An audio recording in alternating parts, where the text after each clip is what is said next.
How you all doing out there, Dreamforce? Thank you. Please grab a seat. So after that introduction by Mark, we have a lot of history together, and I'm very grateful for the kind words he said. I have had the privilege of interacting with him, knowing him indirectly for about 25 years, and certainly directly for the last 15 years of this journey. And it's so amazing to watch Dreamforce grow from 1,300 people to 135,000, 5 million people online. This man has created like a festival. It's like a music festival for geeks. Excuse me, I mean techies. We're all techies, right? And it's pretty amazing. Can we have a hand for Mark for this creation he's done here called Dreamforce? It's truly amazing.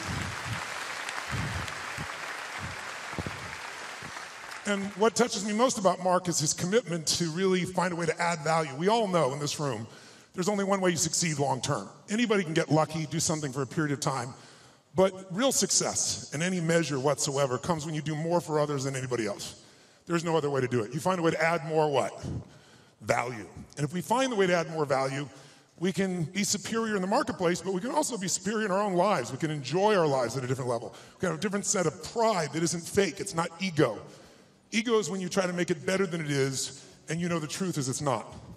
But when you really are in a position, when you're in a position where you own what you're about and you know what you're here to deliver and you deliver it on a significant scale, then you have an opportunity to really experience not only success but fulfillment. And this conference has gotten bigger and bigger, not only in its size, but also in its impact. And so I'm really privileged to be back with you here. And I know you're working to raise 1 million meals, and I'm very, very into hunger, to say the least, primarily because I was so hungry at a stage of my life. And my life was completely changed because when I was 11 years old, we had no money and no food. And we've gotten used to that, but it was Thanksgiving, which makes it more emotional. And my parents were saying and doing things that after you say them, you can never take them back. And it was very profoundly painful, obviously, for myself as the oldest and trying to keep my brothers and sisters from hearing it.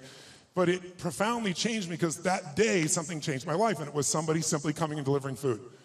And it wasn't the person, wasn't giving it, it was a delivery guy. And it wasn't a happy moment for my father. It was interesting. My mom and dad are yelling at each other. My mom's saying things to my father, you haven't taken care of us. Pretty painful moment. And the door happens, and I go to open the door, and there's this tall guy standing there with these big bags of food, and on the ground beside him, he had this pan with an uncooked turkey. And he said, is your father here? And I said, just one moment. And I sprinted to get my dad, thinking this was going to be the most euphoric moment you could possibly imagine. Like, God had come by and surprised us, somebody cared about us, whatever you wanted to frame it. And my father came to the front door begrudgingly. When he saw the man, he got very angry. And he said, we don't take charity. And he went to slam the door. And the man was a very tall guy, and he put his arm or shoulder against it. It kind of bounced off of him. And he said, sir, this is not charity. Everybody has tough times. And somebody knows you're in need, and they want you to have a beautiful Thanksgiving. Please accept this gift. And my father got even more intense and started saying, I don't accept charity. And this time the man put his foot there, and it bounced off of it. And then he said something to my father that I thought my father would hit him. He looked at my father and said, he looked at me in the background and said, don't let your family suffer because of your ego. It was intense words to say. My father didn't know what to do. He grabbed the food, he slammed it down and slammed the door. And I tell you the story because everything in our life is controlled by 3 decisions. And those 3 decisions I'd like you to look at today because I really want to deliver for you. I didn't come here to do a speech. I love Mark dearly. I really want to serve you, and you all are giving the greatest gift you have, your time. You can get your money back, but you can't get your time back. And so I really want to serve you. And I think one of the most powerful things we could do to serve you is have you become clear of what the controlling force is that's controlling the quality of your life. And you and I both know it's not the amount of money in your pocket. It's not who you know. It's not even what you've been through. It's really the decisions you make moment to moment about a couple of different things. And the 3 decisions I made in that moment that I'd like to pull your attention to just real quick are, in this moment you're making these 3 decisions, by the way. The first one is, what are you going to focus on? And that day, my father focused clearly on the fact that he had not taken care of his family. And whatever you focus on, you're going to feel. In fact, many of us in this room, who's ever focused on something, you were thinking something horrible was going to happen, you experienced the pain of that failure or that challenge in your life, and then it never ever happened. Who's had this experience? Say, I. And if things aren't bad in your life, you can always think of shit that hasn't even happened yet and feel bad in advance. What many people do. Because whatever you focus on, you'll feel. Write it down. Focus equals feeling, because if you start to take control of your focus, you take control of your life. But that day, he focused on the fact that clearly He had failed his family, and that was the meaning. The second decision you make is, what does it mean? As soon as you look at something, think about something, focus on it, you gotta decide, what does this mean? Is this the beginning or the end? Is this punishment and reward? Is God trying to hurt me or trying to challenge me? Or is this nothing to do with God? I was just being a lazy bastard. Right? The meanings we give to things control our life. If you think it's the end of a relationship, are you going to behave the same way as you think it's the beginning of a relationship? In the beginning of a relationship, when you're totally in love with someone, what will you do for them? Tell me, what will you do? Oh, come on, guys. What will you do when you're totally in love? Shout out, what will you do? What? What? Make the sound of what it's like when you're totally in love, out of your mind. Just go ahead and make that sound like a primal sound of what that feels like. Just go for it so we get some energy in this room. It's been a long time for some of you, I can see really clearly. Let's try this time. How about totally in love and passionately desiring this person? Like you can't wait to touch them, make love to them, be with them. Make the sound of what that would be like. Go ahead, nice and loud, go ahead. So when you have the meaning that this is the beginning of the relationship and this person's the most incredible thing and you will do what for them? What will you do? Anything. What if you were that way with your client? What if you're that way with your internal customers, called your partners? You go, well, we'd have real sexual problems with HR, that would be the real challenge. But if your commitment was the same, when you're in that place, you do anything in the beginning of a relationship. In the beginning of a relationship, if your partner said, would you take out the trash? What do you say? Take out the trash.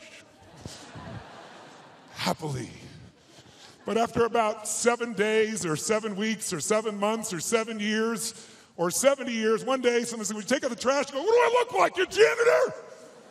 You go, what happened to our passion? I'll give you a clue. If you want a relationship to last, if you think it's coming to the end, do what you did in the beginning and there won't be an end. Because when you think it's the beginning, you behave differently than the end. The meaning we associate to things controls our entire lives. It's not that your mother or father died that's giving you suffering. Certainly that's painful. It's the meaning you think it shouldn't have happened. And when we take control of the meaning, it's the only thing we can control our lives. We can't control events. And we're living now where technology is happening so rapidly. It's magnificent what it does for our lives. But we all know with that technology, our psychology is not developing as rapidly. And as a result, the world's changing. And there are a lot of us that have learned to engage with technology and use it to maximize, most people in this room. But there's lots of people who use technology to disengage, to be harmful to themselves and to other people. It's not a one-way street. So I'm interested in how to maximize the psychology side. That's why I'm sharing this with you, so you can increase both your leadership skill, but who do you have to lead first to be effective, my friends? Who? Yourself. And so good to see. What's controlling you? Well, what I'm focusing on is controlling me. You can focus on something and make yourself crazy. You can focus on something and make yourself great. In this moment, you could be worried about Ebola, because we all know it's coming. People are freaked out all over the world. 36,000 people die a year of flu, and the whole world is focused on Ebola. Because the news is not designed to inform you, it is designed to startle you. Because that's how you sell things. So if you let someone else take control of your focus, your life will be in someone else's hands. So first decision is what you're gonna focus, second meaning. My father that day focused on he hadn't taken care of his family, and the meaning was, I know what it was because he said it out loud, then I'm worthless. Now when you come up with a meaning, it produces an emotion. And if you and I wanna look at the quality of our life, there's only a way to define it. One way, really, that's real. How do you feel every day? If every day of your life you got $1 billion and every day you feel guilty or angry, by the way, nothing worse than an angry rich man or woman, isn't there? You just want to slap them, don't you? How do you have the right to be angry? But they find a way. But if you got $1 billion and you're angry and you're pissed off and you're guilty all the time, what is the quality of your life? Angry, pissed off, and guilty. If you have nothing, I live in Fiji a portion of the time. I have a home there and a resort there and kind of 2 families of villages there that I interact with the last 25 years. And when you go to Fiji and you walk down the street or you drive by, people jump up and they yell, "Bula, bula, bula," which means welcome, be happy, we love you. And you drive by 5 minutes later and they jump up, "Bula, bula, bula." And you're going like, what drugs are they taking? No one's paying them. But they're so happy. They're in such a different state. They've learned to focus on something else and come up with a different meaning for life.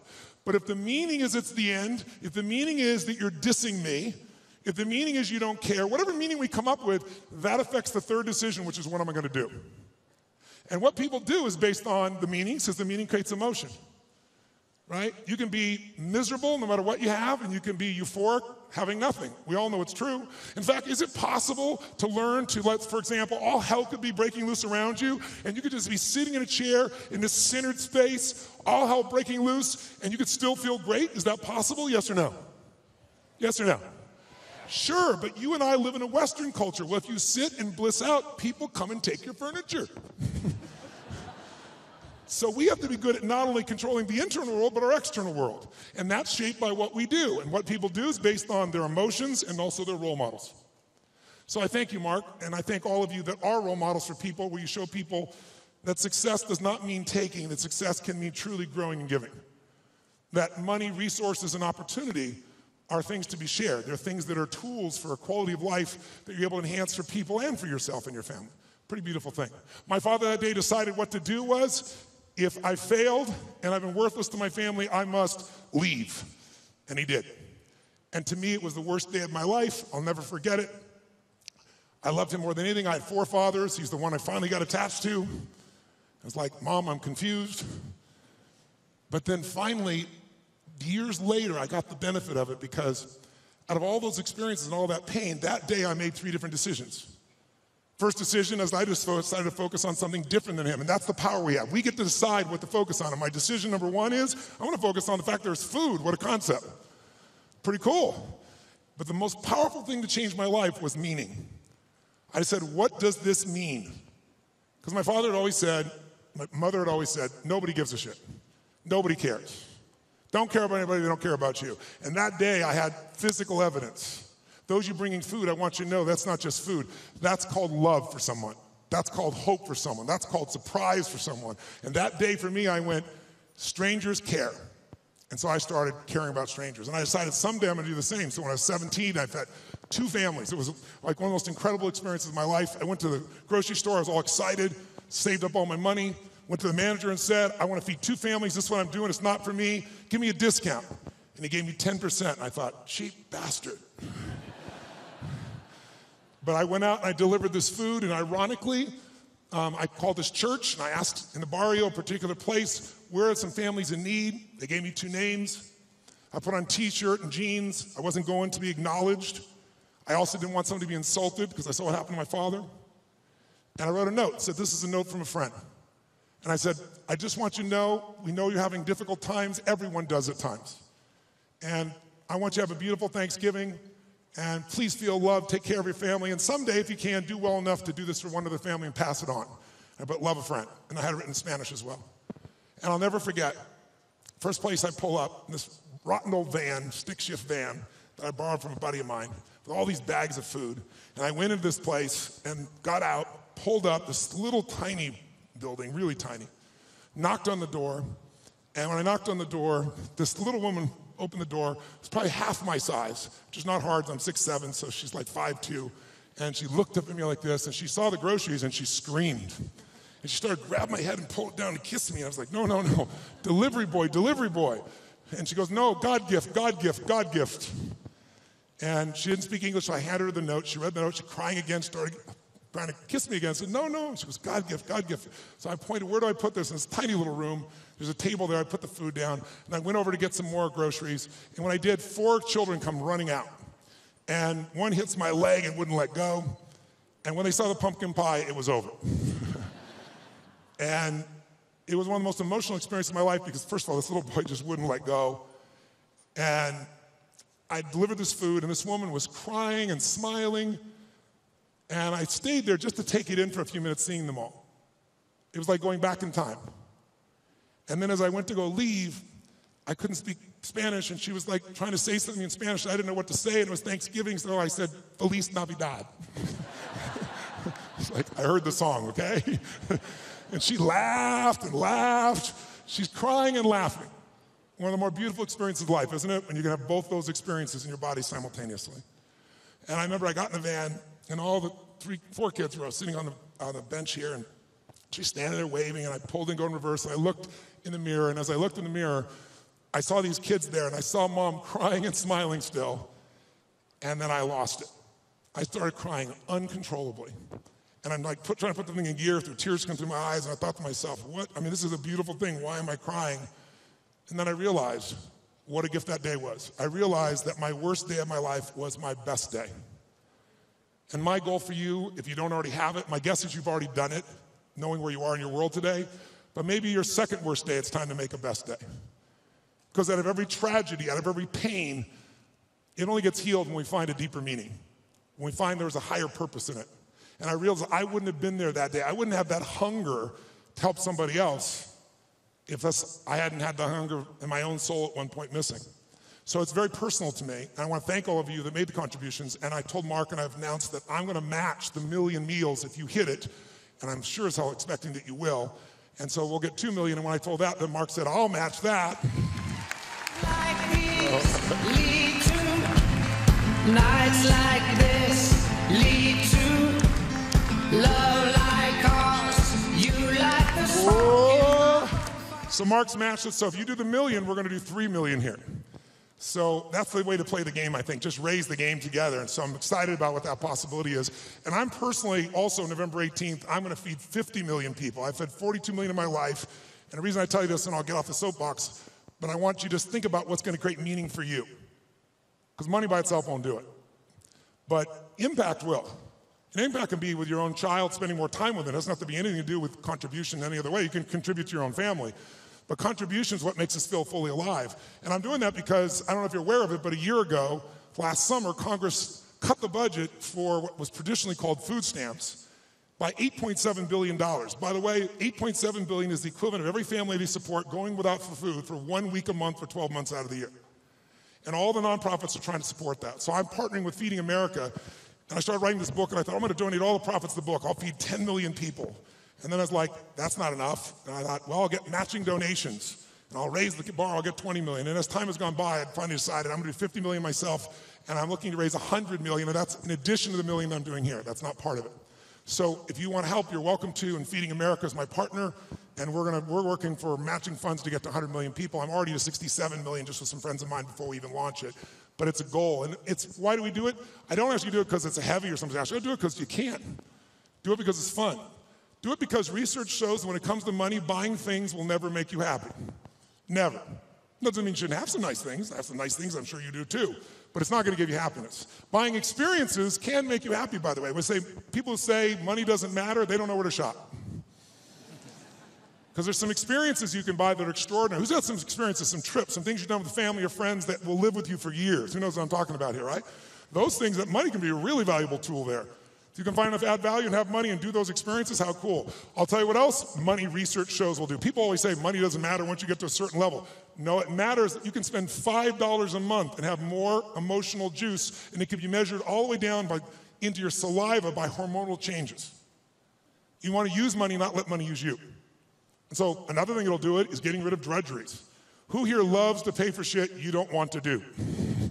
Right? Cleaning the toilet. Who likes to have someone else be able to do that if at all possible, right? Because once you do that, those drudgeries are gone. What do you get to do? You have time. And with time, you can spend more time with your passions, the things that matter for you that you can do in the world, that share in the world.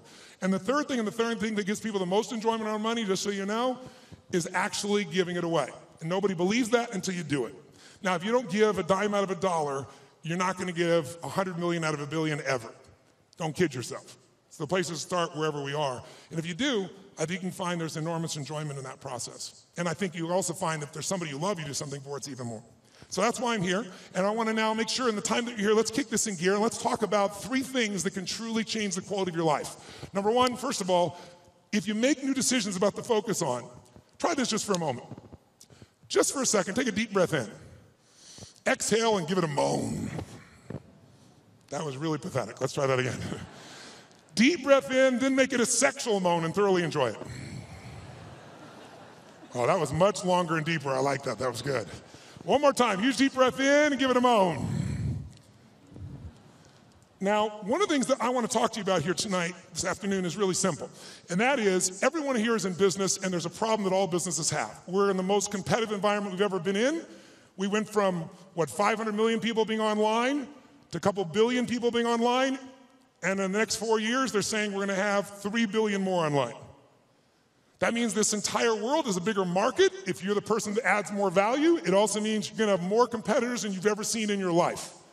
How many think the economic world that we're in today is going to stay the way it is? Raise your hand. Okay, one man on drugs, there's always one. Okay. How many think that the economic environment is going to go through seasons? We're going to have some more ups and downs as we adjust to what's happening in the world here. Say I.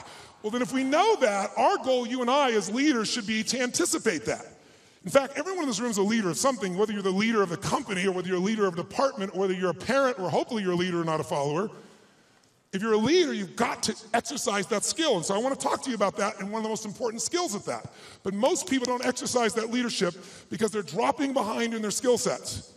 And I'll give you an example of what I mean. How many of you in this room, I want an honest answer, and I'd like you to yell the answer and raise your hand if you would, please. How many of you in this room have ever experienced the absolute total humiliation of playing a video game against a child? Scream I if you've done this experience. Oh, come on, let me hear you. What happens when you play the child? Who always wins? Come on, who wins? Always. Why? Is it because they're faster? Is it they're smarter, they're younger, their neurons are functioning at a quicker tempo? Here's how it usually works. You're a mother or father, you're an uncle or an aunt, you're a grandfather or grandmother, you're a friend of the family, you're looking for a gift. We live in a tech world, in a world where today children play with an iPad and learn how to use it before they know how to tie their shoes. How different is that world? I was with Mark yesterday with his daughter for her 6-year-old birthday, and we're talking about things, and she's got these Legos, and a friend of ours says, oh, my 6-year-old goes on the iPad, searches on YouTube for videos on how to build cool stuff using Legos, and starts to study how to build all these structures. That's the world we're in that our kids are in at 6 years old. And imagine what else they're searching for and finding at 6 years old. It's a wild, wild world. So here we are with this technology, and most of us are not seeing what it's doing for us. So you sit down with this child who's high tech, you're not.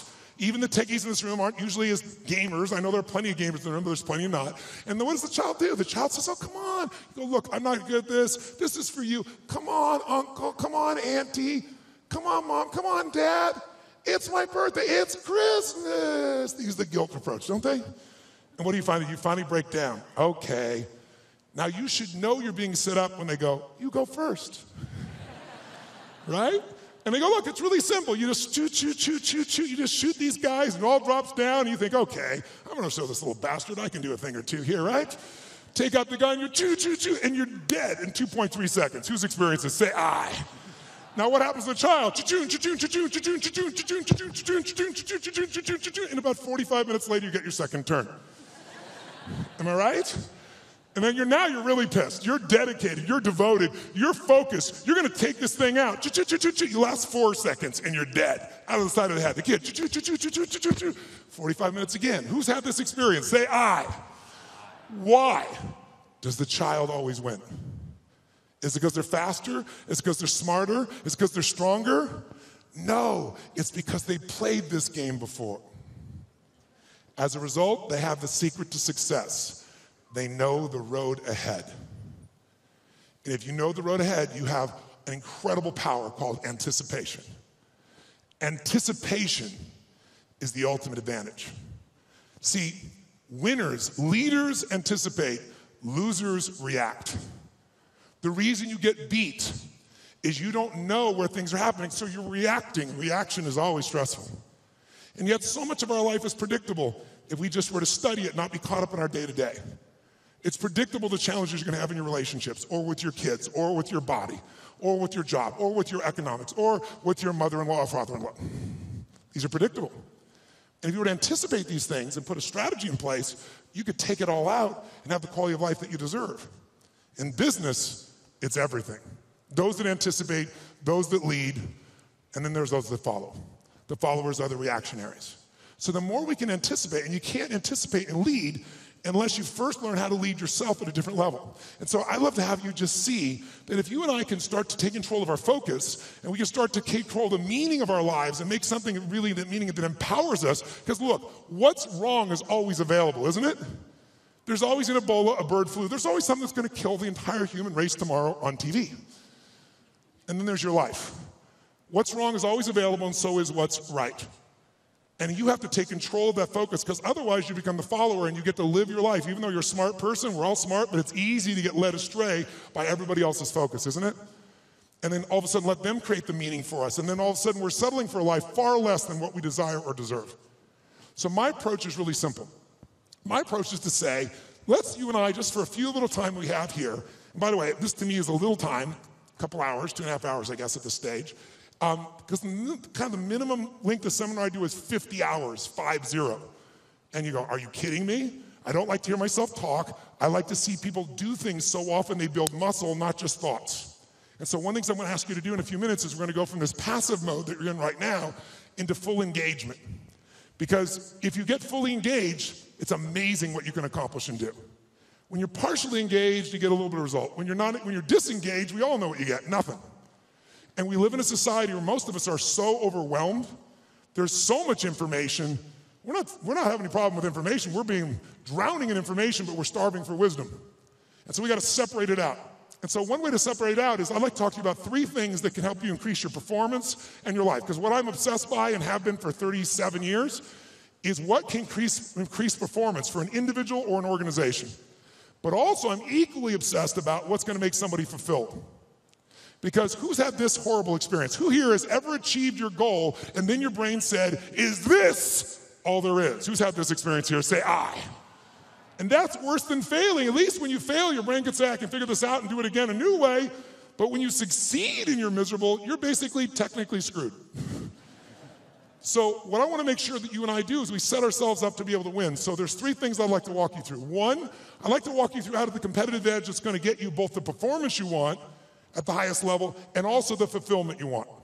Because if you want to know my view, I can tell you there's 2 master lessons in life. Lesson 1 is the science of achievement. If you want an extraordinary life, if you want a magnificent life, which by my definition has nothing to do with me, it's life on your terms.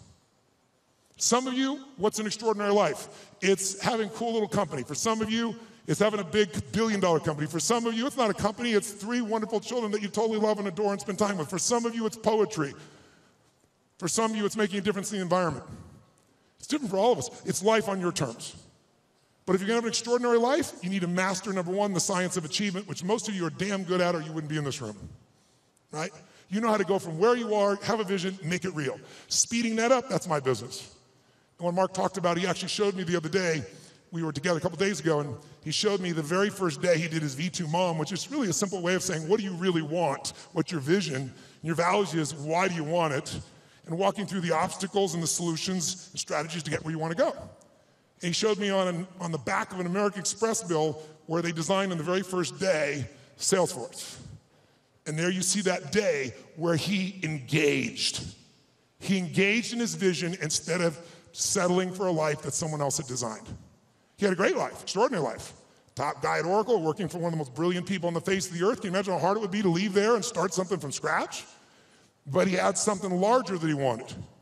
So how do you do that? How do you get yourself there? You got to understand the science of achievement. But I know so many people I get the call from, most successful in the world, business person, politician, leader of some sort, economic leader, financial trader, and they call me up and they want me to change something in their business, but I know what they really want. They really want to find fulfillment still.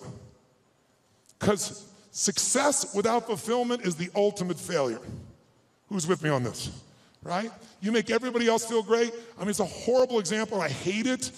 But we all know an extraordinary spirit that took his own life just recently probably lit up more human beings than almost anybody alive when it comes to humor and joy. He made everybody else feel happy but himself. It's sad. You don't want that to be you. If there's any gift he can give besides his joy, is the evidence of what you don't want to move towards. Nobody in this room is going to move towards that, but we do it at a little level. We die a little bit along the way by giving up what we really desire and believe in. And my goal is to make sure to see if we can wake that up. So, and by the way, fulfillment is as unique as there are people. Achievement, there's laws, right? You do this, money, there are laws. Your body, there's laws. We all have biochemical, special, unique identities, but there's certain fundamentals. If you do them in mass, you're going to be overweight. If you do them differently, you're going to be fit and strong. Same thing with money. But fulfillment is as unique as art. Art is what one person thinks is beautiful, somebody else can think is ugly, and that's perfectly fine. Have you ever gone to an art museum and you see this big red square and they go, $10 million, you go, you gotta be kidding me. $10 million for that freaking square? I'll draw you a square. But someone else, no, look at the texture, the taste, the flavor. I can taste the paint from here. they have a different way of being fulfilled, right? So those are the two kind of lessons of life. So this is what I'd like to do to help you with both those today if you want to play with me. Number one, let's take a look at what will give you the edge. Who's up for having a competitive edge in anything you do? Say I. And it's not BS and it's not positive thinking. It's something you can test because the edge is what's going to get more out of you. Second, I'd like to show you how to create a breakthrough. Who here has an area of your life where there's something you've struggled with for a while and you're sick of struggling with it and you're sick of making excuses and you want to actually change it today? Who's got one of those in your life? Say I. If you want to play full out, I can show you that. And the third element really affects the other two, and it's really the one that affects business and life, and that's the power of engagement. All of these are tied to engagement. And I'll tell you what triggered me on this, is thinking about how could I add the most value here. And engagement is one of those, new flash words in the corporate culture we all hear about, full engagement, partial engagement. But it's really true. Engagement plays such a huge role, and some of the studies that are out right now are mind-boggling. Have you seen the recent studies that they've done? 142 countries asking workers around the world, how would you describe yourself? Fully engaged, partially engaged, disengaged, aggressively disengaged. And guess what they found out? Throw it up there. Around the world, in 142 countries, they found out that 13% of employees worldwide said they were actually engaged in their work. Now, for us in this room, you'd say that's absurd, there's something wrong with the survey. Well, you'd be right. In a room like this, it's full engagement, or at least a lot fuller engagement. America has the highest engagement of any country in the world, it's 29%, which sounds so much better when you're 13. So which would you rather have, a punch in the face or a kick in the stomach? But let's flip that around and say, what does that really mean? It means 71% of people are disengaged at work in the richest, most powerful, most influential country in the world. It's mind-boggling. Now, if it was only one study, you'd say, it was a partial, but you can see study after study coming up with similar numbers, slightly off, but pretty much the same ratios. Now, here's what's really interesting. Of those 71%, there's a group in there, about 24% of them, that are actively disengaged. You know what that means? That means they hate what they do and they hate you. Now, this is pretty important, isn't it? They hate what they do, they hate you, and they will actively work to disempower the organization. Who has ever bumped into one of these humans? Raise your hand, say I. Okay, so when you bump into these humans, it's not usually a pleasant experience, and we all know they're out there. And by the way, how much damage can they do in a world that has, social media everywhere where good news travels fast and bad news travels faster, and people don't care what the truth is afterwards. It's a cool story, it makes it go. So this is an area that if you're going to change your business, you got to make a difference. So here's what I'm looking at. What makes the difference in people? What makes the difference in an organization? And I would submit to you that it isn't getting a head start. You can find individuals who you give everything to. You can love on them, give them a great education, they get a great economic background, and can spend the rest of their life going in and out of rehab. Who's seen this before, knows what I'm talking about? Say I.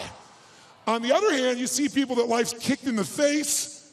Somebody's been abused mentally, emotionally, physically, you name it. And they become the Oprahs of the world.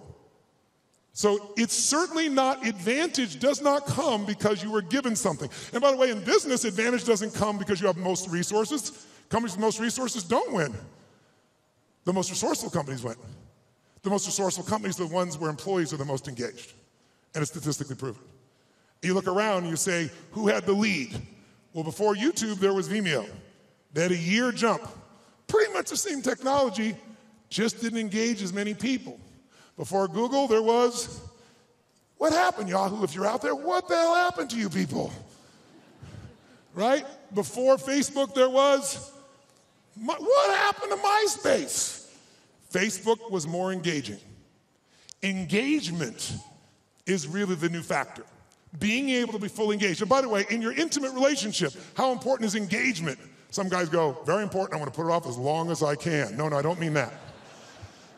Full engagement in that area is going to determine the level of fulfillment you have or don't have in a relationship, right? The more engaged somebody feels that you are with them, the more energy you have, the more connection you have, the more aliveness you have. So part of what I'd like to experiment with here is kind of discover what creates engagement for real with you, what creates disengagement, because these are huge factors. Because if you understand what they are, your level of performance, your level of results, your level of leadership, your level of joy will change very, very radically. Who's with me that engagement is not just a term, but something that can make a difference in your body? Let me see a show of hands. Say I. Now, I'm asking for your hand raised for some engagement. Because here's what research shows. If you listen to me passively as I'm talking here, guess what? Within a month, if you just listen, sit passively, which most of you are doing, and there's nothing wrong with this, what you've been doing your whole life, what you've been taught to do, you'll remember about 10% of what I say 2 months from now, which basically means you wasted your time today and I wasted mine. 10%. How many came here because you want to learn something, do something, change something, make something stronger or better? Say I. If that's true, then if all you do is take notes, which I don't see anyone barely doing, oh, thank you very much, a few of you. I stand corrected. Then nudge the people on either side. What's wrong with you, bitch? Come on, where's the notes? Right? Because I don't know anybody who's got that great a memory. In my entire life, I've kept journals. Because here's what I learned early on. Writing it down, if I never look back and read it again, the physical act of writing it down drives the groove deeper. Repetition is the mother of skill. You look at anyone who's masterful, why are they masterful? Why can LeBron James do what he can do? Because he's done it a few million times, right? You know, Kobe will go out and make 300 shots before he will leave that floor every day. 300 shots. The same freaking activity. Most people in the tech world, oh, I heard that story, I know that thing, oh yeah. If you're not doing it, you don't know shit. You understand. And understanding in $3 will almost get you a Starbucks. If you're gonna master something, you need to get the repetition where you get it in your body and you bring emotion to it, and enough motion, enough repetition, it gets in your body, and now it becomes physical mastery where you don't think about it and you just do it. Mastery is tying your shoes. Most of you can do this, chew on some gum, send a text simultaneously. Not some people leave their tongue out while they're doing it, but you get the idea. If you do something enough, and you're confident enough, you're certain enough it's in your body, that's mastery. So I'd like to see if we couldn't get to a different level of mastery in this. And what I'm going to ask you to do is, by the way, if you listen and take notes, just write those notes down or you type them in, whatever you do. Research shows you'll retain about 40 to 50% of what's been said. For the future, I'd highly engage or encourage you to do that. Now might be a good time. And then the third most powerful one is if you physically engage your body. If he asks you a question, yell back the answer. Or in a few minutes, I'm going to ask you to actively engage in a different level. Engage with each other. Do some crazy things you wouldn't normally do. What that does, it brings up engagement, 80, 90% retention, because now it's not just a thought or a right, it's a feeling in your body as well. And if you do that, you're going to retain it. Who's up for doing more and holding on to more? Say I. Then to do that, I'm going to ask a couple things. One is if I ask you a question, please yell out the answer. You're already doing that. You're being very kind, but don't be kind anymore. Do it with more passion and intensity. Because I'm not going to ask you questions you don't know the answer to because I want you to feel good about yourself. But if you yell out the answer, you'll activate your body's nervous system. Make sense? And the more you activate, the more energy you'll have. We live in a passive society, and if we're going to engage, by the way, the companies that engage, the companies that have records of 24 at the top 25% in the country, highest levels of engagement of employees, companies like Google, companies like Salesforce, companies like Apple, companies like Facebook. And by the way, guess what all the research shows? 22% more profitability, almost one for one. For every percentage of increased engagement, you almost get an increase in profitability. But I would argue you get that in your personal life as well. The more engaged you are, the more the other person will become engaged. You want to get somebody engaged? You get engaged. Think about it. Everyone in this room is a leader. What's our job to do as a leader? Our job is maximize resources, right? How do we take whatever resource and get more out of it? Ourselves, other people, our economics, our business, our technology. That's the job of a leader. But you can't maximize resources if you don't have full engagement. So I'd like to see if we could increase that. And so one simple way of doing that, increasing that engagement, is to start with us. Because by the way, are you going to engage other people if you're not engaged? Yes or no? Yes or no? Are you going to be able to touch other people if you're not touched? Are you going to move other people if you're not moved? And so, by the way, here's the problem. How many of you wake up, you have certain days you wake up and you think to yourself, today, I don't want to talk to any people. Who in this room has days like this where you don't want to talk to anybody here? Say I. Oh, come on, say it with some energy, I. But as a professional, you got to do that most times. And if you fake it, do people feel it? So I want to show you some ways to change it. But here's the reward of engagement. If you can become a person, engage others, you will now become an extraordinary leader, not a mediocre or good one. As far as I'm concerned, good is the enemy of great, as corny as it sounds. So think about it. I'll give you an example of this book that I did. I did this book because back in 2008, I felt like I was back in my childhood. Everybody around me was suffering. And I hate suffering. Most of the skills I develop is because I want to take somebody else suffering and take them to a place where they have joy and aliveness and health and vitality and abundance or whatever I can do to help. And so I've got the guy that cuts my hair, my barber, is like, his kid can't go to college. He's lost half of what he's got to do. A billionaire client of mine is no longer a billionaire, and he's feeling equally bad, he thinks, but suffering is suffering in somebody's mind, right? And so I thought to myself, something's got to be done. And like most of us, somebody's going to do something. And in 2010, when things actually got worse and the system wasn't changed, I started reading everything I could read, started watching everything I could watch, and I watched a documentary called Inside Job. Anybody here see Inside Job? If you didn't see it, it was Matt Damon did the documentary on it, and it won the Academy Award. And it actually walked through systematically and showed how the entire world economic experience, our entire economy as a world, was almost destroyed by a few people, and they identified who they were, how they did it, they documented it all, and then they showed what happened to them. And what happened to them, does anybody know? No, not nothing. Nothing would have been a reward compared to what they should have got. They were actually put in charge of the turnaround. And they were given your money and mine. We were taxed so they could put their money back where it belonged. So at the end of this film, depending upon your personality, if you haven't seen it, I should warn you, you'll have one or two reactions. You'll either be very depressed or very pissed. I was on the pissed side. I was so angry, and I thought to myself, nothing's been done. This is insane. And something's got to be done. I thought, everybody says something can be done, but what can I do? And I thought, you know what? I've got access. For 21 years, most people think I'm a happy, bouncing around, positive thinking, grinning guy on an infomercial from 20 years ago, but I have continued to grow. Not taller, hopefully.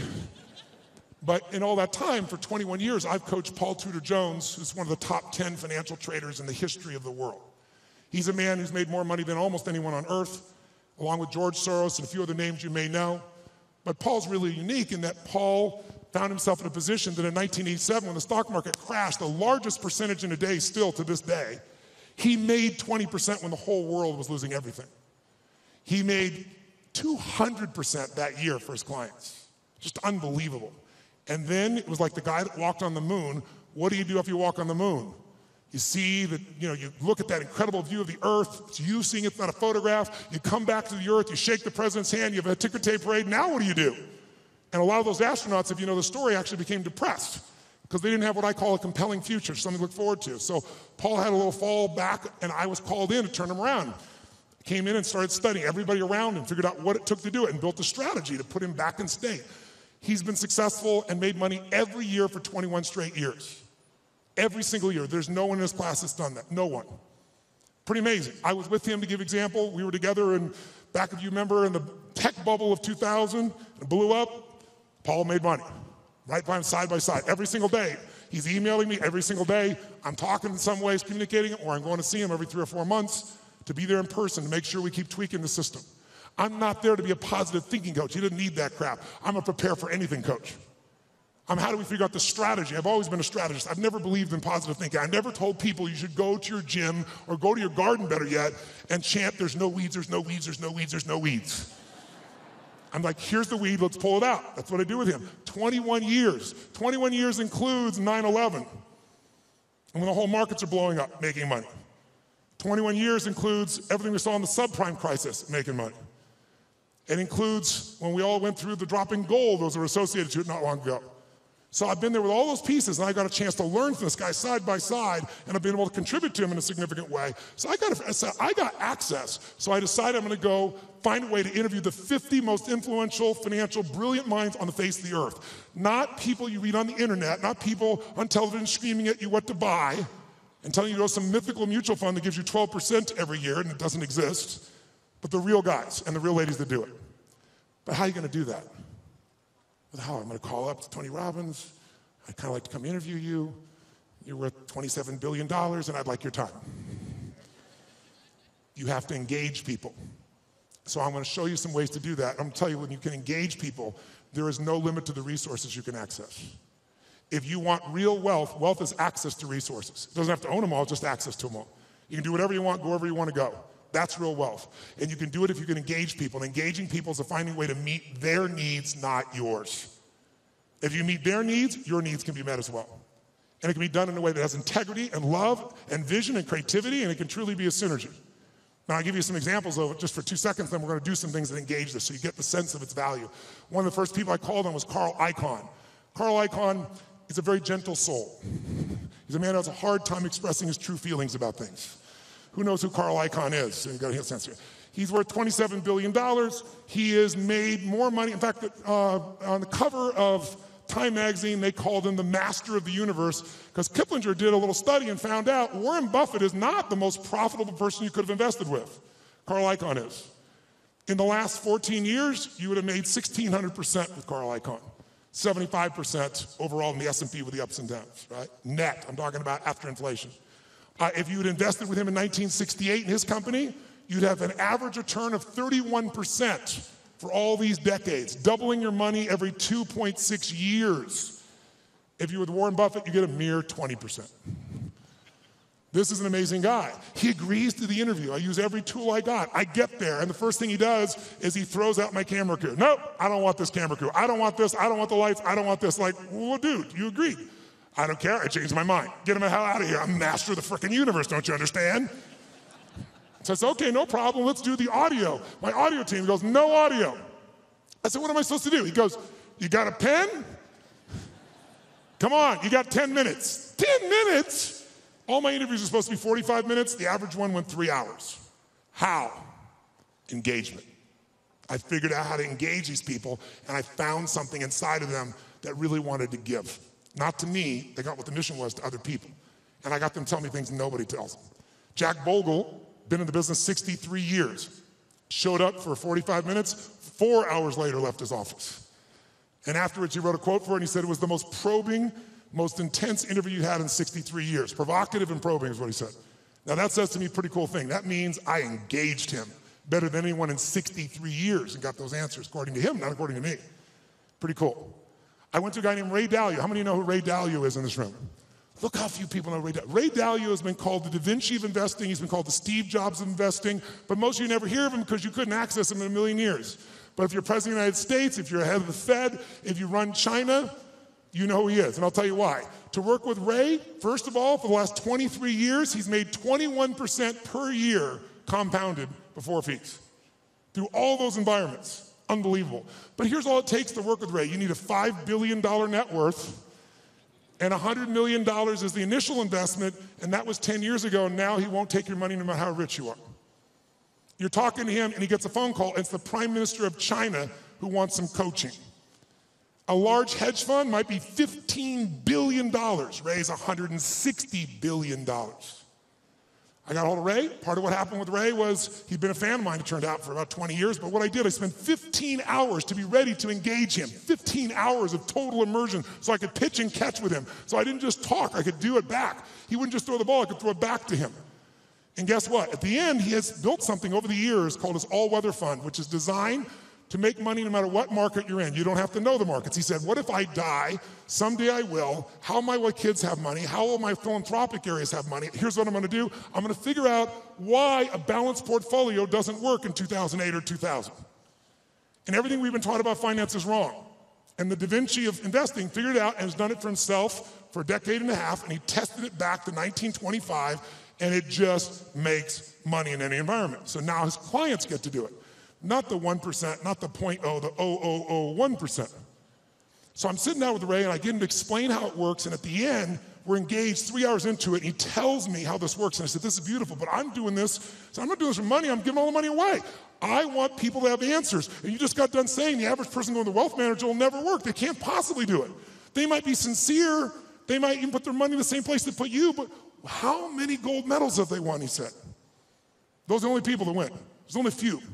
It's a giant poker game with a few winners. So you just said they're not going to win with anybody else. So I said, this is worthless without knowing the exact recipe. How much in this, how much in that, how much in this percentage, whether I got $1,000 or 20 million, 200 million. He goes, Tony, that's my secret sauce. That's what $5 billion and 100 million used to get you. I said, yeah, but you won't take anybody's money now. He said, yeah. And I said, you're giving away half your fortune with 14 billion. You're a giver. Help a guy out, give me the secret sauce. And he goes, it's really complex. I can't really just share it that way. I said, I know it's complex, but I'm a pretty smart guy and I'm good at simplifying. I believe complexity is the enemy of execution. That's what it is. You got to make it so simple, people do it. Complexity is the enemy of execution. So I'll get it simple, you get it to me, I'll make it simple. He goes, well, it uses leverage. I said, give me one that doesn't leverage that anybody could do. They could do it with ETFs. He goes, well, I don't know what that's gonna look like. It won't be perfect. I said, your worst plan is gonna be better than anybody else's best plan. And then he this moment of engagement, this magic moment, he opens up and he goes, okay. And I'm writing like crazy. I got the video camera going. I'm feeling this vibration in my body. I left so excited, knowing it was something special, but not knowing what it was. But that formula, I took it to Hightower, $30 billion asset company, and said, test this, 30 years, 40 years, 75 years, how's this done? Over all that time period, in the last 30 years, it lost money 4 times. Made money every other time, and the 4 times, one of the losses was 0.003. So really, practically lost money 3 times. You know what the average loss was? 1.9%. But the average gain, just under 10, all in. The largest loss in 75 years, it's been right 85% of the time, the largest loss was 3.95, as that was 2008. Less than 4% when the rest of the world, from top to bottom, lost 51%. It's in my book, by the way. And so a bunch of my partners are like, hey, this is a business. Don't put that shit in the book. And I said, you know what, it is a great business. We can help people do it if they want to do it, but it wasn't offered in that spirit, so it's there. I tell you this because I want you to understand, with engagement, you can get anything. But engagement, I want you to define it, I want you to experience it. And so what's the first thing that allows you to engage somebody? What's the number one thing? Right now, if I said to you, what is it? How many think Mark is a fairly engaging guy without blowing smoke? How many have to say this guy's pretty damn engaging? Say I. What makes him engaging? What makes somebody you find engaging? What makes them engaging to you? What is it about them? Think about it. Say it out loud. What makes somebody engaging? They're positive. What's that? Eye contact makes somebody engaging. She's talking about another level of engagement. I can feel it right now. What else creates somebody engaging? Come on. Smile. What else makes them engaging? Energy. Passion. Talking the truth instead of what you want to hear. Who loves somebody who will tell you the damn truth in a world the world, not even reality television is freaking real anymore, right? Raw and real may not sound good, but it sure feels good because you know it's there. Sincerity, when you feel like somebody, how about caring? When you feel like somebody truly cares about you, does that make it engage more? Right? What makes something disengaging to you? What makes you disengage with someone? Lying, when you can't trust them. Arrogance, when they try to control you. What disengages you? When they come up to hit on you and they're not even committed, you're like the 12th person and you can feel it. When they're insincere, disengages you. What's that? When the communication or the relationship is one-sided, totally disengages you, doesn't it? Inauthenticity. Whereas authentic does engage you, doesn't it? Right? What's that? Yes, when they're on their phone talking to you while they're also doing something else. How many love this experience? And yet we've made it culturally okay, depending upon what generation you're in. Depends on how your mindset is and where you live in the world, I guess, to some extent. But all the things you said are true. When you feel that someone cares about you, is interested in you, is sincere with you, shares the same interests, is trying to accomplish something, if there's that caring, sincerity, mission, passion, is passion something engages you, yes or no? And then disengagement's the opposite. But all of them start with one thing that I want to do right now so we can shift this gear, because you've been sitting way too long and so quietly, you've been so nice, but this passive learning has got to end now. I just did it so it wouldn't feel jolting when we began. Now we can step into the real game. And here's how I want to do that. First of all, energy. Energy is the base. How many agree energy is engaging? Say I. If you want to change something in your life and you are what I call energy poor, low energy, are you going to follow through, yes or no? You love your husband or wife, but you're exhausted. Love, yeah, okay. There is no passion. There is no intimacy without energy, am I right? You're not going to go to build a business without energy. You see this crazy man, he's filled with energy, day and night and day. It's Richard Branson. How much energy does that man have? He's insane in his energy. Anybody I've ever met who really has this compelling ability to engage with people, it's energy. But are they born with it? Some maybe, most not. Because I've interviewed them, I've seen them. And I also see some of them like Richard. Richard is a ball of fire of energy, and then he's not. He's actually a very internal guy in many ways. He's external when he wants to go do something. He's crazy and willing to risk his life. Not in business. In business, he goes, okay, I'm going to take Virgin and make Virgin Airways, so how can I lose? Oh, I'm going to make a deal with Boeing that if they fail, I get to give them the jets back. That's how he thinks. In his life, let me go in the middle of a balloon in the middle of the sky and hope shit happens. The point is, engaging people have that kind of energy. It doesn't matter who they are, where they have that kind of experience. So what you and I got to do is we got to tap that out. So how many of you have had times when you were in the flow, where energy was going through you? Like you didn't have to think about it. The right thing was said, the right thing came out of you. Who's been in this place before? Say I. Oh, come on, say I. Who's ever had a time where you did something and after you did it, you thought, I can't believe I said that. I can't believe I did that. That was so stupid. Who's done this before? Say I. Who's done something where after you did it, you went, That was me. I don't know how I did that shit. That was cool shit. Who's ever impressed yourself? Say I. Now you're the same person. How come one situation you're an idiot, the other one you're brilliant? Who's ever forgotten how to spell your own, or how to remember, let's say, your own email or your home phone number, or how to spell a difficult word like the? Let me see your hands here. In fact, phone numbers are crazy now for most of us, right? Because now we have this outboard brain. If we lose this brain, we're screwed. I don't even know how to call my mom, for God's sakes, right? You don't know what to do when you don't have this thing. So the point of the matter is, if we increase the energy, it'll work. So now here's the thing. Where does energy come from? Does energy come from sleep? Yes or no? Really? Who here has ever slept 8 hours and still been tired as shit? Let me see your hands right here. Okay, so that wasn't it. Right? Is it food that gives you energy? Really? Really? Thanksgiving's coming. I know what you're going to do, right? You're going to get to Thanksgiving. It's about giving thanks. You're going to take care of this nurtured body of yours. You're going to say, no, give me the vegetables, a little this, a little that, right? Now, what do people do at Thanksgiving? What do? Eat everything within reach. And when you're totally stuffed and you can't have another bite, and you say, I'll never what? I'll never eat again. And somebody goes, pumpkin pie? And you go, okay. Come on, who knows what I'm talking about here? And by the way, what happens after? You feel like going for a run? What do you want to do at the end of that meal? Tell me what. Who here has ever fasted for 5, 6, 7 days or more, gone on a fast? Does your energy increase or decrease as you no longer eat? Which one? Increases massively. So if it's not food and it's not sleep, don't get me wrong, those are useful, then what is it? The answer is it's psychology. It's a mindset. It's a decision inside yourself where you say, I will no longer tolerate low energy in my life because low energy equals shit relationship. That's a technical term. Low energy means low, lousy business. Poor energy means I no longer have the impact on my children. Someone else with greater energy is going to. And if we can find a way to increase our energy, and here's the good news about it, it's psychology and it's movement. The way you move will create it. So I'd like to start out right now with no more passiveness, and let's get active. Who's willing to do this? Say I. Stand up. You've been sitting way too long. Stand up. Shake your body out. Shake it out. Come on. We've been sitting way too long. Shake it out, shake it out, shake it out. And then before we do anything else, just to get you going a little bit, stretch up a little bit here. Go over to one side and give it a nice deep moan like a little kid. Go, moan. Oh, come on, louder, moan the other side.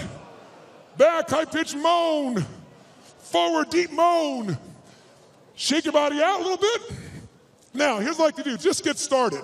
Let's set a new standard. And a way to do that with people like yourself who are completely non-competitive is simple. I want you to turn to someone next to you and I want you to point at them and go, I own you. Go ahead, try it. No. I mean, say like, I own you. Come on, do it again. I own you. That means I am challenging you, lazy, tired person. And here's what we're going to do. Emotion, listen to me now. How many would like to have more joy in your life, more excitement, more passion, more aliveness? Who wants more of this stuff? Say I. Can you have everything in your life work out and still be in a lousy state? Can you achieve your goals and go, woohoo? In fact, in our society, it's almost encouraged because if you do really well, who's ever lowered your enthusiasm about something you achieved because you didn't want to upset somebody else? Who's done this before? But by the way, it teaches your brain never to go for it, never to feel great. So the first thing I want you to do is really simple. I just want you to try not using your head, but just your body. And I just want you to just turn the person, point and go, I own you. Go ahead, I own you. Some of you have to join a group of 3. We're into that. Go ahead. When I say now, I want you to literally try to outdo their body with energy. I want you to shake the building like you're celebrating the greatest sports victory of your life, like you had the greatest orgasm you've ever had. And you are like a little kid celebrating, not like a boring adult. Ready? Face the person. You're going to outdo them for 30 seconds. 1, 2, 3, go, go, go.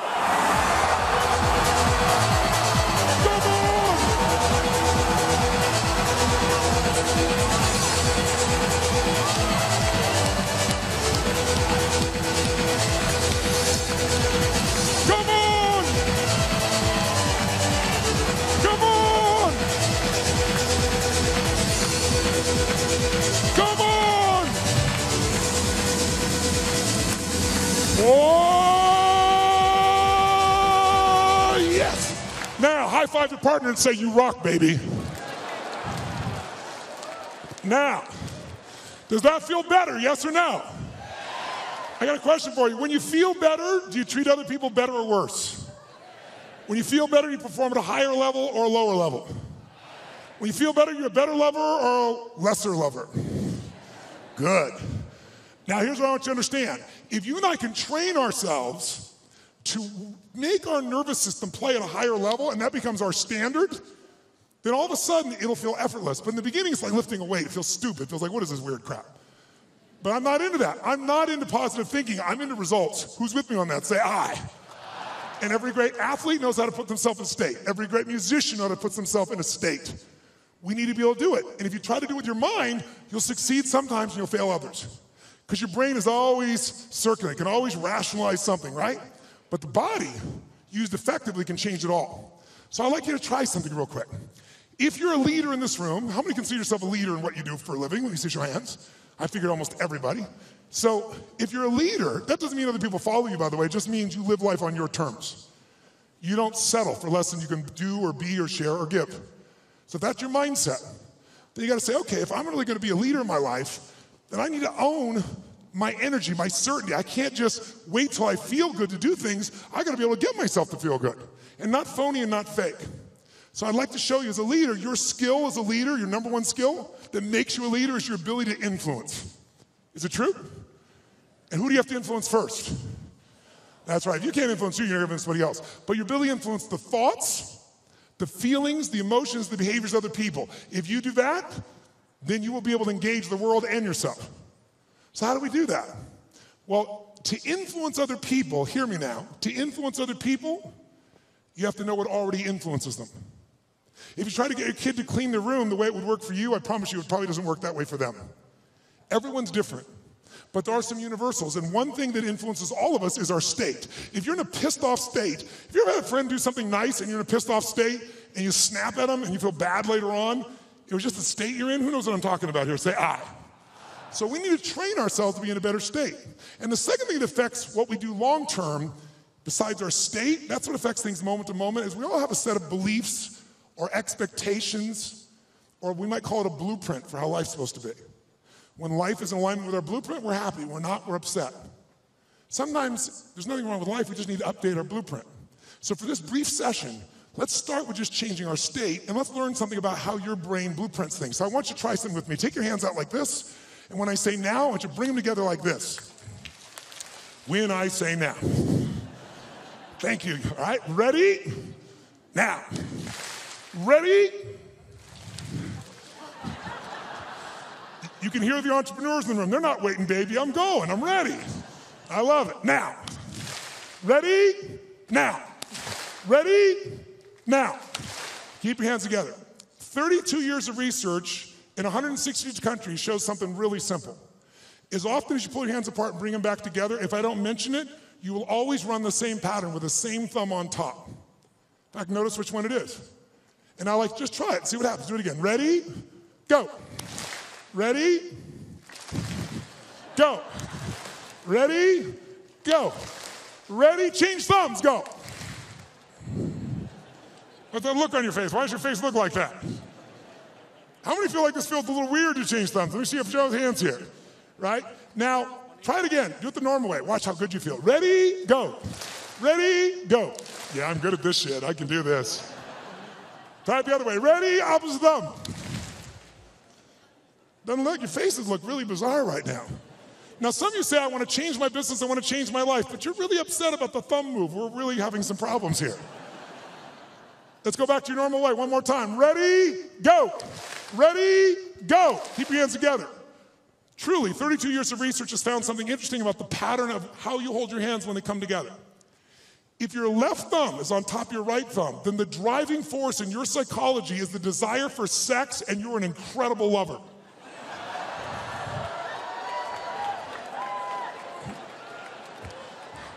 I saw that man change thumbs. I saw you change thumbs. Look at him try to show the one. Oh. However, if your right thumb is on top of your left thumb, then the driving force in your psychology is intelligence, and you will be absolutely financially free in your lifetime. Look at this poor bastard. He's having a thumb fight. Do I want the sex or the money? The sex or the money? If your thumbs just came together and you didn't cross, it means you think you're smart, sexy, and rich, but you will never be any of the three. I'm very sorry for you. This has nothing to do with anything. We're just engaging your body. So shake your body out. Shake it out. And here's what we're going to do right now.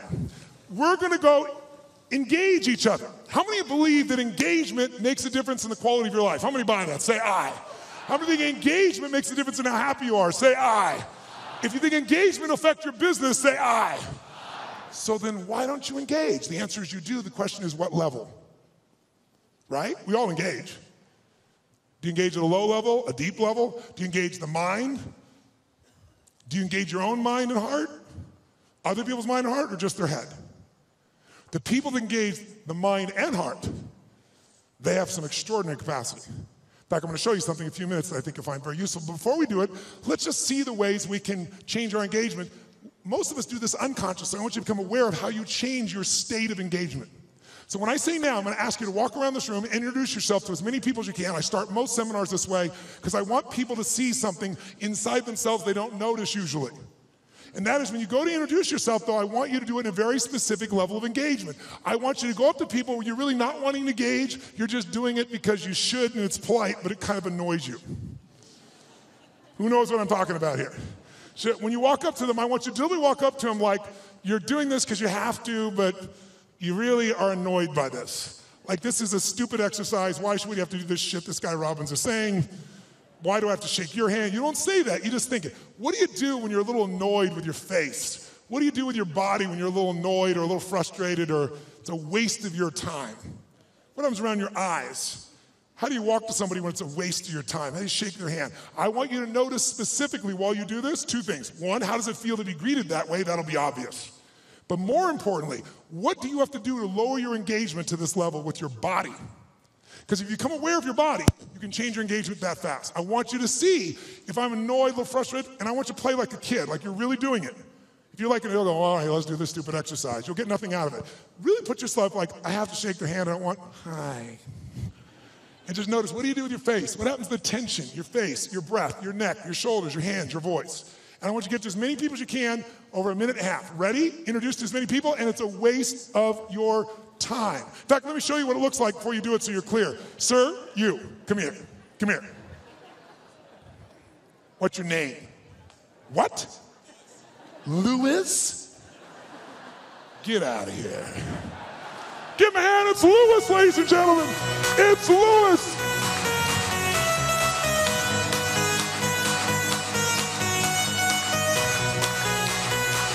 Oh, all right. Get to as many people as you can now. It's a waste of your time. See what you do with your body. Go. Stop. Freeze. Wherever you're in the room, freeze. Shake your body out of that state. Now, when I said freeze, that wasn't hard for many of you because you didn't go anywhere. Hi, that shit's over. So, question. Shake your body out of that state so you have none of that left. All right, question. And we've got in this room, what, 6,000 people, 7,000, 8,000, whatever's in this room. I think it's 6,000 people. I'd like if you would to yell the answer, because we have people from virtually every country in the world here, and see what really happens. I want to see if we got a measure. Raise your hand and shout yes if you made a significant change in your body to go in that state. Say yes. Great. Did you change the muscles in your face, yes or no? Yes or no? Did you change the way you moved, yes or no? Did you talk louder or quieter? Which one? Did you talk faster or slower? Which one? Did you go straight for him or did you hesitate? Which one? Now, by the way, I could go through 20 of these, and if you notice, every country in the world, I think, is represented in this room. Every belief system, every background, every sexual preference, every spiritual preference. Everyone in this room is different, comes from all kinds of places. Every one of you to feel this way are doing the same things. Because the one thing that's universal in engagement is if you engage your body one way, you're going to feel like shit. Another way, you're going to feel incredible. But if you're unaware of it, you let the environment control you. Become aware of it, you can take charge. Like knowing the buttons to your brain. How many follow? Say I. So that's what that one does. Now let's contrast it to a totally different state of engagement. Who's ever wanted to engage with somebody? A man, a woman, a person you wanted to employ, somebody, a client you wanted to gain, and you wanted to engage with them, but you were afraid they wouldn't engage with you fully. You're afraid they'd reject you, and that fear was really strong and held you back. Who's had this experience before? Say I. Good. If you don't raise your hand, you lie about other shit too, so I understand that. So here's what I'd like you to do. When I say now, I'm going to ask you this time to greet people in a different level of engagement. I want you to greet them as if you're deathly afraid they're going to reject you. But to do this, I want you to be like a little kid again. Because when adults, we're all achievers in this room, right? So we're not afraid. Fear is not a word for an achiever. We just get stressed. Stress, by the way, is the achiever word for fear.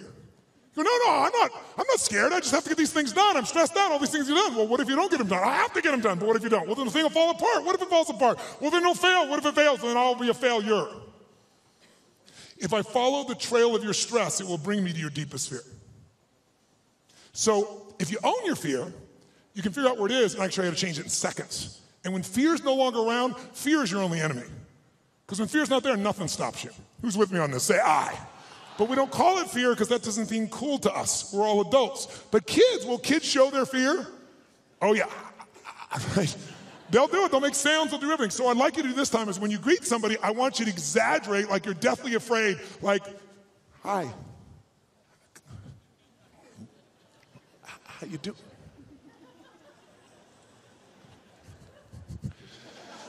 I want you to exaggerate it so you'd see what you're doing on a very subtle level underneath. I'll show you an example. Who's ever watched the Winter Olympics on television and you're in your chair and watching somebody snowboarding or skiing, and as you're watching, feel yourself doing this? Who knows what I'm talking about here? Say I. So I'm going to ask you to exaggerate so you notice it. So please play full out. It's the only way you're going to see what you do, and see what do you do differently with your face, your voice, your body when you're really afraid. And it'll show you contrast. Just for 1 minute. As many people as you can, totally exaggerate. You're deathly afraid. Go. Greet them, greet them, greet them.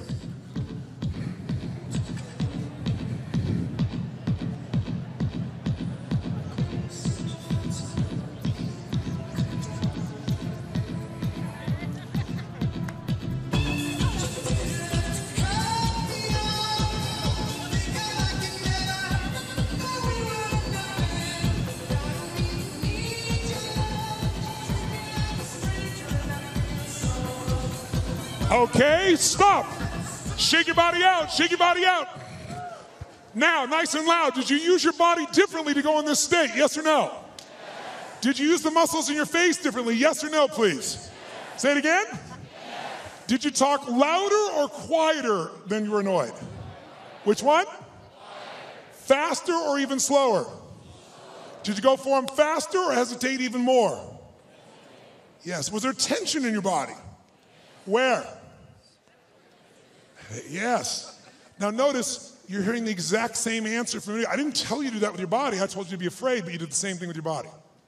We're all unique, but you have this gift that our Creator's given us called the nervous system. Use it one way, you'll feel afraid. Use another way, you'll be annoyed.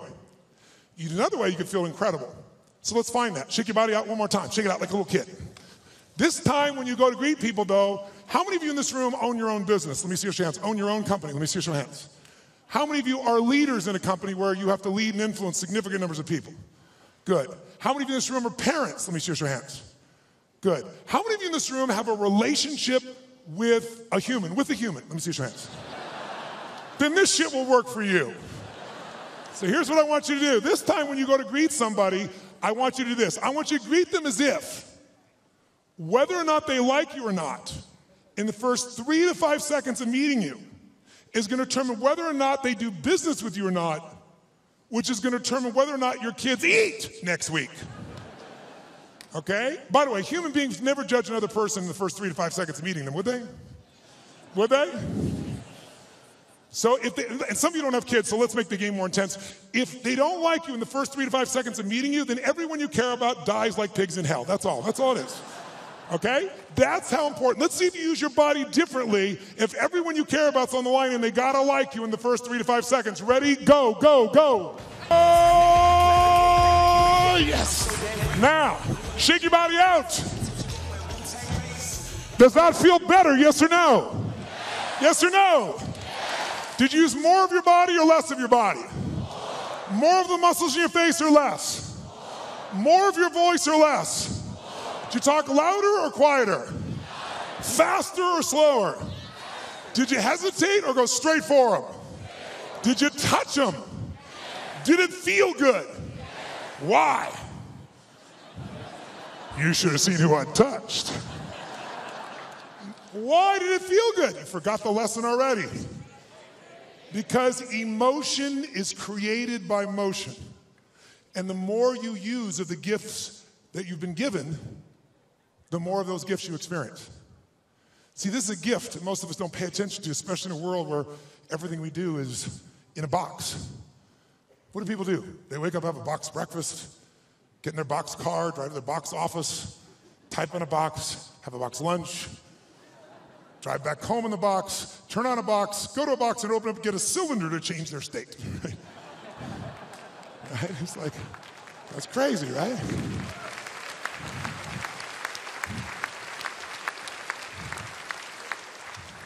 But if you and I use our body differently, we're going to think and feel differently. Do you feel more engaged or less right now? Which one? Did you engage others more or less? Now, by the way, was that the best way you could greet someone? By the way, did it feel, first of all, did that feel good? Yes or no? Make some noise if you enjoyed that feeling. Come on, make some noise. Right. So, question, was that the best greeting you're capable of giving a total stranger? Yes or no? Yes or no? Yes or no? Wow, listen, you hear some yeses and some nos. If you're saying no, that's not the best you could do, should we review the experience here for you? We said if you don't give your best, everyone you care about dies like pigs in hell, and you still didn't give your best. We need to talk. If you said no, I respect you. You know why? Because if you said no, that wasn't my best, you were being truly truthful, because whenever we get to what we think our best is, what do we always find? There's always what? Come on, guys. There's another level. Is it true? So if you said no, I respect you. So I'm going to ask you to take it up one more level. You say, what are we going to do? Get naked? No, no, no, no. What I want you this time is I want you to greet people as if they're your best, last person on earth you've loved, you've missed, your best friend, your lover. Be like, oh my God, look, it's Mary. There she is. Oh my God. Oh, wow.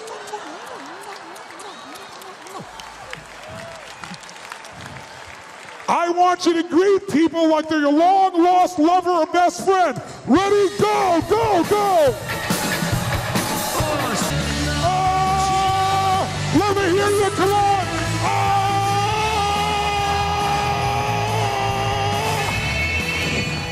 Now, shake your body out. Does that feel better? You feel more alive or less alive? More energy or less energy? Did you use more of your body or less? Did you use more of your face or less? More breath or less breath? Did you talk louder or quieter? Faster or slower? Did you hesitate to go straight for them? Did you touch them? Did it feel good? Why? Because emotion is created by. Now, the more you use of this, the more you're going to have. By the way, the more you use of this, the more you'll engage other people. We talked about Robin Williams. How freaking crazy was he in the use of his body? He used everything. That's why he could reach everyone and accept himself. So we're going to make sure you do yourself and everyone. Because the first engagement's inside. How many feel much damn better right now than when we were sitting here before? Say, ah! So we want to use this. This is not something you just engage in one time. If you become engaged, you can engage anyone else. If you sincerely care about them, if you're looking out for a way to support them and yourself, but you're not going to do it if you're low energy, poor energy. You want to be energy rich.